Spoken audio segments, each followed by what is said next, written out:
with Guitar Guitar.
Hello, my name is Rabir Masad and I'm here at Guitar Guitar Epsom and this is my artist toolkit. So I guess I was just going to talk briefly about my approach to, chords and chord progressions and like ambient guitar playing. So I spend a lot of my time doing that these days,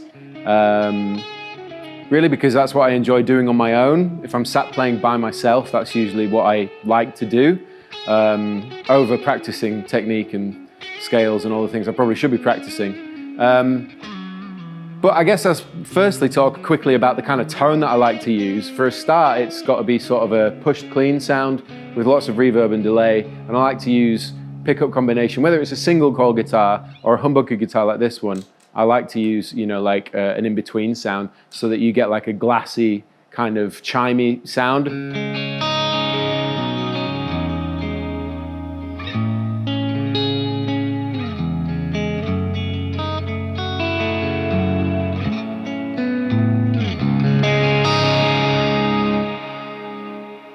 Generally, with that kind of tone, it means that when you play softly, it sounds nice and clean.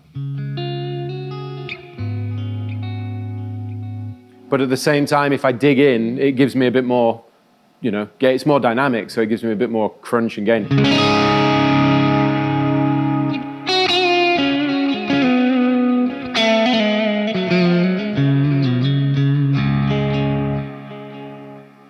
So I guess that's the kind of sort of little bit on the tone that works for that kind of sound that I like.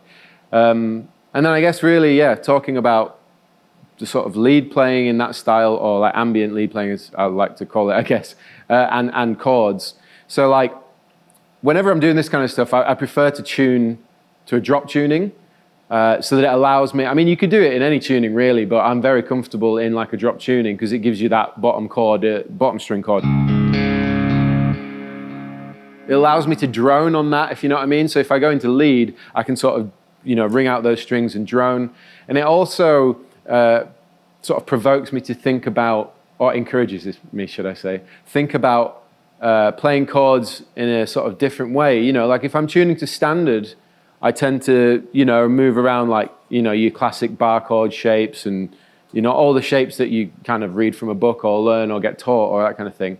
Whereas whenever I've tuned to like a drop tuning, because that bottom string is tuned down a whole step, it kind of shifted my thinking, changed my thinking about how I'm going to voice a chord, and therefore you start sort of come up with your own chord shapes. Obviously, all the chord shapes have been discovered, I guess, but like the way I think about it is like, oh, that's something new that I haven't come across in my own guitar playing, So, with that in mind, I guess a good place to start, or something that's worth pointing out, is like doing a chord scale. So like moving through a chord scale can either be major or minor, or one that you like the sound of yourself. I tend to do this kind of thing a lot.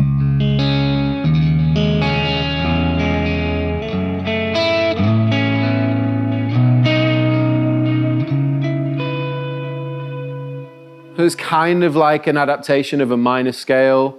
You can do the same sort of thing, make it happier sounding.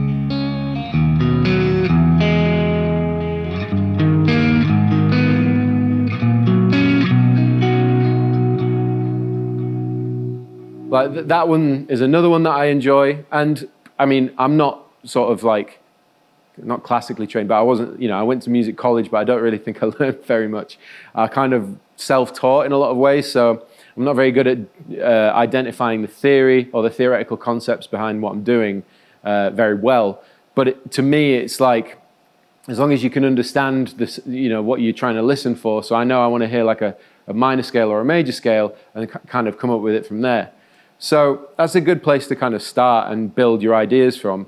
And then I guess because I'm in a drop tuning, it starts making me think of those different shapes I was telling you about. So the first thing that I discovered really was how you can sound a major or a minor chord, if you want to call it that, by using my root and then shifting, using the G string between like a major or minor. And the difference being because that root note, because that bottom string's tuned down a half step, rather than playing it, if I was barring it, it would be like, major for that shape, minor for that shape, But because I'm doing it this way around, it immediately changes the fundamental sort of structure of the chord. Therefore, I start coming up with different places to put my fingers and different chord shapes. So like,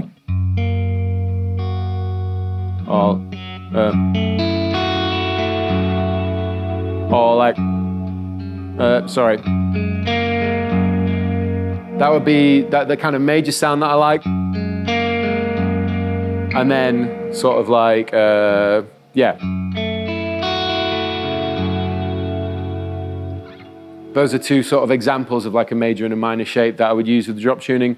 But for me, a lot of it was sort of like trying to just discover new shapes and new sounds that worked for me. And again, like sticking within the key of the drop tune sound. So in this case, it's down drop C sharp, but I guess like drop D or drop A or whatever it is you like to tune to. It's just nice using that open sound because it's a bit more forgiving in the sense you've got open strings that you can use to your advantage, And yeah, really what I'm trying to do is just come up with new shapes. Another way of doing the major minor thing is also to play it like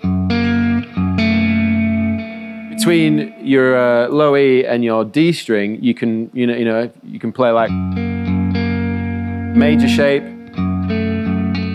That's the minor shape. And again, that also pushed me to think of another chord shape within that. So like,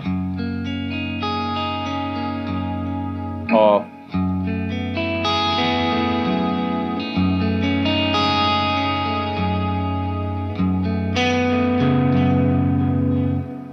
again, I have no idea what the actual names of the chords are, but purely by choosing whether I'm going to sound my major and my minor voicing on this side of the root or this side of the root fundamentally changed the approach to how I'm playing a chord, and therefore sort of change my approach to what I can do with it. So it's really cool. And it's just, really, it was just a journey of discovery from that. And I've spent a long time playing in that style and trying to discover different sounds so that I can just move around the fretboard and try and come up with cool chord progressions and sounds that fit in the vibe that I like, I quite like that somber, melancholic kind of vibe. Really into that, I guess. Being a big fan of Carnival, they're all about that. But, also moving between starting my chords from my lowest string or starting my chords from my A string, so you can have your kind of...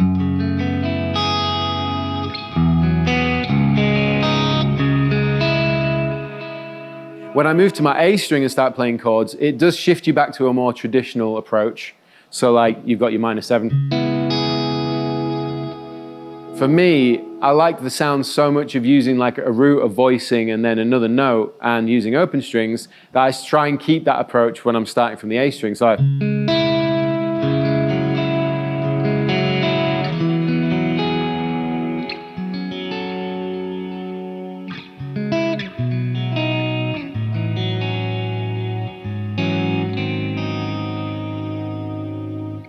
and for me, it feels like it's the same approach harmonically, maybe, that I'm looking for open strings and trying to make chord scales. You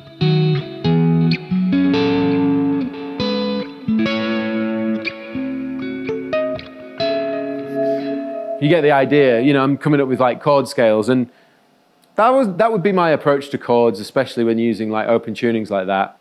So that would be like how I would approach like with the chords and stuff like that. But when it comes to like lead playing, again, a nice place for me to sort of develop ideas is to use those open tunings. So you've got the low strings as you kind of drone and just move around and create different sounds, whether it's happy or sad or mysterious or whatever. So like, be like happy.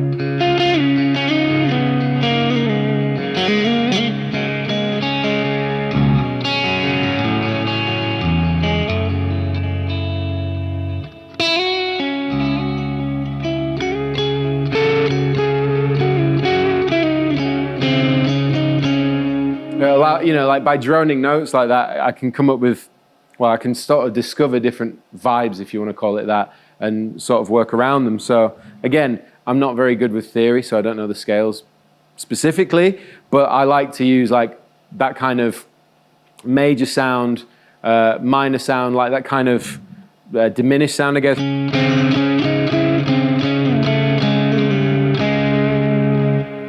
Or, for example, something more mysterious, that kind of Lydian sound.